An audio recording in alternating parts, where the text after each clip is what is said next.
आपल्यासोबत मनोज जरांगे पाटील आहेत. दादा, विधानसभेची निवडणूक सुरू आहे, अंतिम टप्प्यात प्रचार आहे. मराठा समाजाचा निर्णय का असणार या निवडणुकीत? मराठ्यांचा निर्णय झालेला आहे.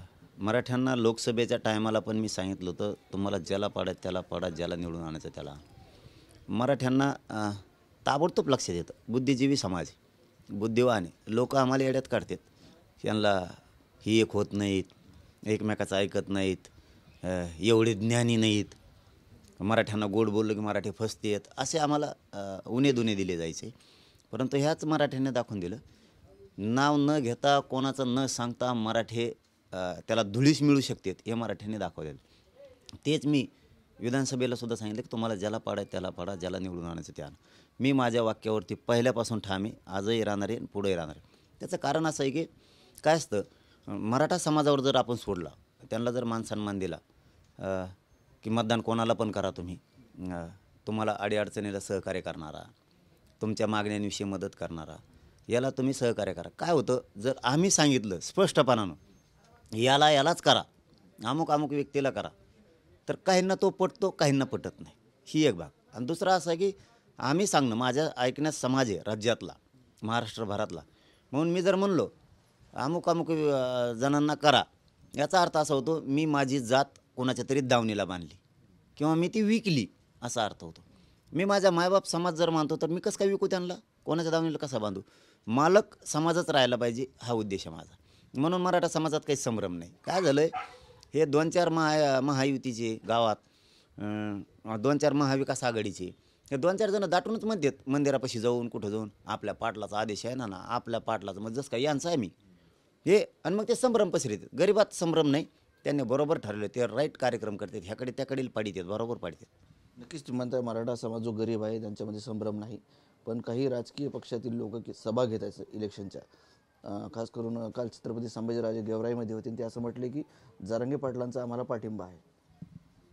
नाही, राजांच्या राजगादींचा मी पहिल्यापासून सन्मान करणारा पोरग आहे आणि हे त्यांनाही सगळ्यांना माहिती आहे. आंबेडकरांचे गादी असो, वंशज असोत, किंवा छत्रपती शिवरायांचे वंशज असोत, राजगादींचा मी 100% सन्मान करतो. परंतु या राज्यातला एक मुलगा म्हणून खरं बोलणं अपेक्षित असतं, ते मी बोलतो. मी राज्यात कोणालाच नाही दिलेला पाठिंबा, कोणालाच ना, अपक्षांना दिला ना, कुठं कोणत्या पक्षाला दिला, नाही, कोणालाच नाही. म्हणजे याच्यात सगळे निवडणूक उमेदवार म्हणजे आला की मग तो उमेदवार कोणचाही असो, उमेदवाराला कोणत्याच पाठिंबा नाही, कोणत्याच नाही दिलेला. परंतु मी राजगादीचा सन्मान करतो, आयुष्यभर करत राहणार आहे. कारण मी समाजाला काही सांगितलं नाही आणि सांगणार पण नाही. कारण मला काय करायचं दादा, मला लढाई जिंकायची आरक्षणाची, लोकांना ते गरजेचं आहे. काल तुम्ही माझ्यासोबत होतात 2-3 दिवसापूर्वी, आपण ज्यावेळेस पाथर्डीला गेलो, मध्ये कोरडगाव, तिथं एक मुलगा शेतकऱ्याचा मुलगा कलेक्टर झाला. काय आनंद असेल, तेव्हा आनंद द्यायचा आहे या समाजाला. एकदा लेकरं अधिकारी बनू द्या, त्यांना 100% आरक्षण मिळू द्या, मग समाजच म्हणणार आहे राजकारण करा, काही करा. आणि आमचा काय धंदा नाही राजकारण, म्हणजे काय गुतलं नाही आमचं. आम्ही आता सामूहिक आमरण उपोषणाची तयारी करतो. राज्यातल्या घराघरातले माणसं अंतरवलीत येणार आहेत आता, कारण आता यांचं सरकार स्थापन झालं की आम्ही आमरण उपोषणाची सामूहिक घोषणा करणार आहे तारखेची. सरकार स्थापन होतं करणार नाही, कारण मराठा हा चॅलेंज असणार आहे. सरकार कोणाचं येऊ दे, ही मराठा शांत आहे, याला शांत राहू द्या. मी प्रत्येक वेळेस सांगितलेलं आहे, कारण हे एकदा जर बिघडलं ना, कोणाच्याच बापाला भेट नाही. सरकार चिल्लर याच्या पुढे, या मराठा समाजापुढं. मग सरकार कोणाचं येऊ दे, आम्ही चॅलेंज म्हणून त्याच्यापुढे उभा असणार आहेत. लगेच आम्ही सामूहिक आमरण उपोषण गोरगरिबांना आरक्षण मिळावं यासाठी सुरू करणार. कारण गरिबांच्या अपेक्षा आरक्षण आहे, राजकारण नाही. एक जण निवडून येईन राजकारणात, पण करोडो मराठ्यांच्या पोरांचं वाटलं होईल ना, ते लेकरं आम्ही बघतो. त्यामुळं आमची लढाई मी इथंच या समाजासाठीच लढणार आहे, या समाजासाठीच मारणार आहे. मला राजकारण उद्योग नाही आहे माझा, आणि माझ्या समाजाचा नाही. आम्ही मात्र ती तयारी करतो आहे. मराठा समाजाला पुन्हा पुन्हा सांगतो की संभ्रमात राहू नका, संभ्रमात राहू नका विनाकारण, काही कारण नसताना. मी एकाचं नाव सांगू शकत नाही कोणाचं, आणि कोणाचा पाठिंबाही द्या म्हणू शकत नाही.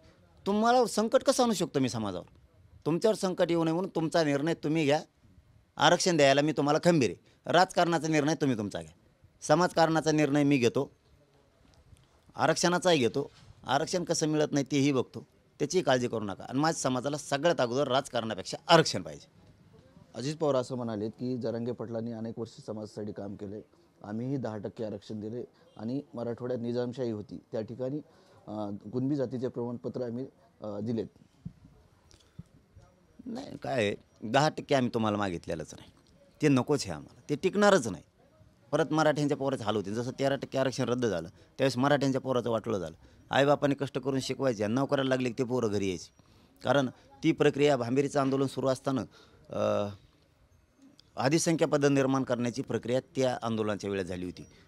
2-3 मला वाटतं 2-2.5 वर्षापूर्वी ते पोरं त्याच आरक्षणातले होते. ESBC आणि ECBCतले पोरं होते ते. म्हणजे ही हालापेष्टा पुन्हा पोरांची होणार आहे. म्हणून हे 10% जर गेलं तर पुन्हा पोरांचे हाल होते. म्हणून आमचं हक्काचं आरक्षण आहे ते आम्हाला पाहिजे आणि ते आम्ही मिळवणार आहे. असुद्दीन ओवैसी आहेत MIMचे, ते असं म्हटले की जरांगे पाटलांनी मराठा समाजाला ताकद दिली आणि मराठा समाजाची जी आरक्षणाची मागणी आहे त्याच्या पाठीमागे आम्ही आहोत. नाही काय असतं, ज्यावेळेस गोरगरीब समाजाच्या लक्षात आरक्षण हा विषय येतो त्यावेळेस नेतेसुद्धा खरबडून जागे होते. जसं की मराठ्यांच्या आरक्षणाचा प्रश्न आहे तसंच आम्ही मुस्लिम आरक्षणाच्याही त्यांच्या सामाजिक पाठीशी, सामाजिक 100% मराठी त्यांच्या पाठीशी. कारण मुस्लिमांनाही आरक्षण मिळालं पाहिजे, बाकीच्या गोरगरीब राहिलेल्या लोकांनाही आरक्षण मिळालं पाहिजे, या भूमिकेत आम्हीसुद्धा आहेत. आम्हीसुद्धा त्या भूमिकेपासून हटलेलं नाही. मात्र OBCतलं आरक्षण हे आमचं हक्काचं आहे, ते आम्ही मिळवणार आहेत. कारण हा लढा थांबू नये म्हणूनच आपण तो निर्णय घेतला की आपल्यासाठी निवडणूक महत्त्वाची नाही, आपल्यासाठी आपले गोरगरीब मराठे महत्त्वाचे आहेत. आणि गोरगरीब मराठ्यांना राजकारणाची गरज नाही, त्यांना आरक्षण पाहिजे, त्यांच्या कष्टाचं चीज झालं पाहिजे, त्यांचे पोरं त्यांचे लेकरं अधिकारी झाले पाहिजेत, हे स्वप्न माझ्या गरीब मराठ्यांचं आहे. आणि म्हणूनच मला हा लढा जिवंत ठेवायचा होता. म्हणून हे राजकारणच नको, आपण दुफळी मराठ्यात निर्माण व्हायला नको, मराठ्यात नाराजी पसरायला नको. म्हणून आपण सांगतानाच सांगितलं की मला हा लढा जिवंत ठेवायचा आहे आणि हे आरक्षण एकदा जिंकायचं. आज गावोची गावं आरक्षणात निघले, पोरांच्या फीस माफ व्हायला लागल्यात, कुठं त्यांना 2-2, 5-5 लाख रुपयांचा त्यांचा फायदा व्हायला लागला आरक्षण मिळाल्यामुळे. काही नोकऱ्यांमध्ये चालले, हे आनंद बघायचा. हे एकदा संपलं की आमचं आंदोलन सुरू. कारण ही जत्रा लय थोड्या दिवसाची आहे. ही जत्रा म्हणजे उगा 10-15 दिवसाची, आयुष्याचं वाटोळं कशाला करायचं राजकारणाच्या नादी लागून. त्यामुळे मराठा समाजाला सांगतो, डोक्यातून उगा राजकारण ठेवू नका, संभ्रम बी ठेवू नका, डोक्यातून काढून टाका. ते मतदान कोणाला करायचं ते 1 दिवस करायचं आणि मोकळं व्हायचं आहे. ही आयुष्यभराची लढाई जिंकायची. त्यामुळे सगळे मराठी एकजूट राहा.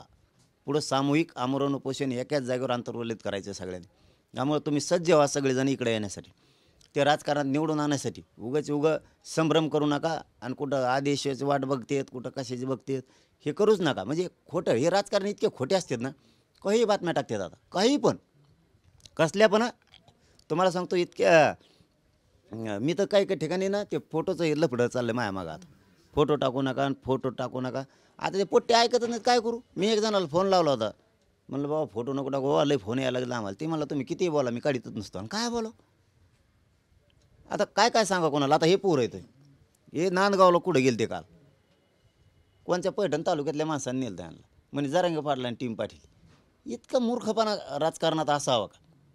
हे लेकरं कुणीतरी यांचा मित्र म्हणला, कुठं ते कोणत्या तालुक्यातला दुसऱ्या संभाजीनगर जिल्ह्यात कुठला तालुका आहे, त्या तालुक्यातला मित्र ते मला चला पाहुणा उभा राहिला आणि भेटून यायचं.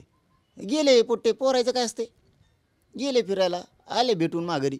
ही इकडं आल्यावर तिकडं बातम्या टाकल्या जणू, म्हणजे व्हिडिओ टाकलाय जणू की जरांगे पाटलाची टीम आली ती. आता ते अंतरवालीचे बी नाहीत, हेच आहेत ते. म्हणजे इतक्या नीच विचारानं खालच्या दर्जाचं राजकारण लोक करतात. त्या पोरांच्या भविष्याचा प्रश्न बघायचा नाही, त्यांना का डाग लावायचा. ते मित्र म्हणून मित्र संघ गेले, ते राजकीय स्वार्थापोटी काय वापर करतील हे लोक, यांचा भरोसाच नाही. प्रकाश आंबेडकर साहेब असं म्हटले की मराठा एका बाजूला चालला आहे, OBC एका बाजूला चालला आहे आणि मराठा समाजाची जी आरक्षणाची मागणी आहे त्याला वंचित वगळता सर्व पक्षांनी पाठिंबा दिलेला दिसतो. आणि त्यांचं असं म्हणणं आहे की काय असतात, आपण ज्यावेळेस एखाद्या व्यक्तीचा सन्मान करतो, कारण आपण त्यांचा सन्मान करतो. मी मगाशी बोललो आणि पाठीमागे बोललो, माझं नियत बदलत नाही कधी. मी जर एखाद्याला मानतो म्हणलं तर मी मानतोच. माझ्यासोबत असले तरच मानायचं, यात मी नाही मोडत. सोबत नसले तरी मानणाऱ्या व्यक्तीला मानावंच लागतं. त्याला खरे पुरोगामी विचार म्हणलं जातं, तो खरं जनतेचे विचार घेऊन चालला असं म्हणलं जातं. तसं मी त्यांना मानतो. त्यामुळे त्यांच्या प्रश्नावर मी कधी उत्तर दिलं नाही आणि पुढेही देणार नाही. भाजपचे नेते बबनराव लोणीकर त्यांनी एक वक्तव्य केलं होतं की जे परतूर तालुक्यामध्ये आष्टी गाव आहे त्या गावात मराठा समाज हा कांड्यावर मोजणे इतका आहे. परंतु त्यांनी आता खुलासा केला आहे की त्या गावात ओबीसी, दलित, मुस्लिम हा समाज बहुसंख्य आहे आणि तुलनेने मराठा समाज कमी आहे. आणि काही लोक जे राजकारणी आहेत ते कपट कारस्थान करतात माझ्याविरुद्ध आणि असा त्यांनी खुलासा केला आहे. नाही, ठीक आहे ना. आता ते त्याविषयी तर बोललोच आपण त्या विषयावर बार कारण मी बी ते बघितलेलं नाही आहे. ठीक आहे, त्यांनी कोणी चूक कबूल केली असेल, माफी मागितली असेल तर म्हणजे काय म्हणूत ना त्याला आपण, होऊन गेल्याच्या नंतर चूक कबूल करणं किंवा माफी मागणं हे नियतीला मान्य असतं कधी पण. तर त्यांनी तसं म्हणले असतील तर ठीक आहे. कारण ते मध्ये चाललं होतं ना, टंगडं हाणलं येणे त्याला, त्याने याला हाणलं काहीतरी रावसाहेब दानवेंचा विषय. टंगडं हाणलं. एखादं चाष्टा तर हाणते तर आपल्याला एक तर माहीत नसतं त्यातलं चाष्टातलं हाणलंय का मुद्दाम हाणलंय, तेही प्रश्न आलता माझ्यापुढं. नक्कीच होते मनोज जरांगे पाटील. कॅमेरामन हर्षल निक्कमसह संजय सरोदे, TV9 मराठी, अंतरवली सराटी, जालना.